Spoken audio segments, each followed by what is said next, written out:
എന്റെ പല്ല് സ്രാവിന്റെ പേരെന്താണ്? നമ്മുടെ ജീവിതത്തിലൊക്കെ സ്രാവിന്റെ പേര് സ്രാവിന്റെ പേര് ഇത് ഏത് സ്രാവാണെന്ന് അറിയാം. അച്ചിലി അല്ലേ? അച്ചിനി സ്രാവ്. ഇതാണ് മനുഷ്യനെ കഴിക്കുന്ന സ്രാവ്. കഴിക്കുന്നത് പുള്ളിയുള്ളതല്ലേ?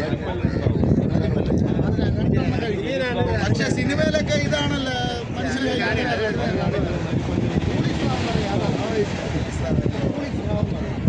അവനാണ് ആളെ കേരളത്തിൽ പറയപ്പെടുന്ന പേര് ഇങ്ങനെയൊക്കെയാണല്ലേ? ഇതിന്റെ പേര് അച്ചിലി. അപ്പോ മനുഷ്യനെ ആക്രമിക്കുന്ന സ്രാവ് എന്ന് പറയുന്നത്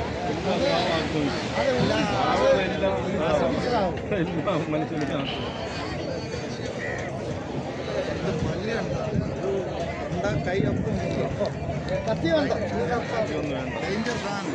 ഇതിന്റെ പല്ലിന് നല്ല വാല്യൂ ഉണ്ട് മാർക്കറ്റിൽ. സ്രാവിന്റെ ചെലവിനാണ് വില. ചെലവ്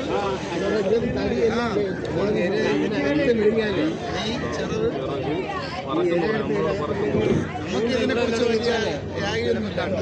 പക്ഷെ ഇവിടെ ഉള്ള നമ്മുടെ ചേട്ടന് എല്ലാം നല്ല വ്യത്യാസം. ചേട്ടൻ സൂം ചെയ്തു. യൂട്യൂബറാണ്, ഇൻസ്റ്റ വീഡിയോ എല്ലാം ഉള്ളതാണ്. ചേട്ടൻ്റെ പേര് നമ്മളെ കടൽക്കര എന്ന് പറയും. നമ്മുടെ ഫേസ്ബുക്ക് യൂട്യൂബൊക്കെ നോക്കിക്കഴിഞ്ഞാൽ അറിയാൻ പറ്റും കേട്ടോ. അപ്പൊ ചേട്ടൻ ഇവിടെ ഉള്ളതാണ്. ചേട്ടന് എല്ലാ കാര്യവും അറിയാൻ പറ്റും. എങ്ങനെയാണ്, ഏത് രീതിയാണ്.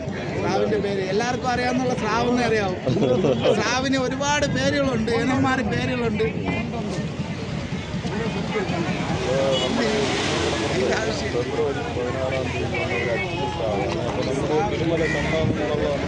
ഇതിപ്പോ ഏകദേശം എത്ര കിലോ കാണും? 350 കിലോയ്ക്ക് മേളിൽ കാണും. അകത്ത് കാണും. 350 കിലോയ്ക്ക് അകത്തുള്ള സ്രാവാണ് ഇത്. പക്ഷെ 350 കിലോയ്ക്ക് അകത്ത്.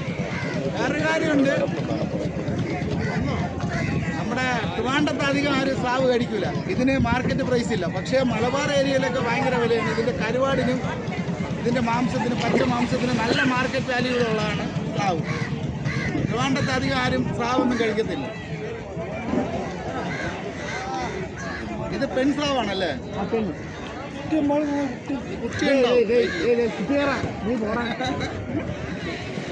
ഇതിനെന്ത് ചെയ്യട്ടെ? ചിറകിനെ കൊണ്ടുപോയി ഉണക്കിയിട്ട് മെഡിസിൻ എടുക്കും അല്ലേ? പല്ലും മെഡിസിൻ നെയ്യ് എടുക്കും.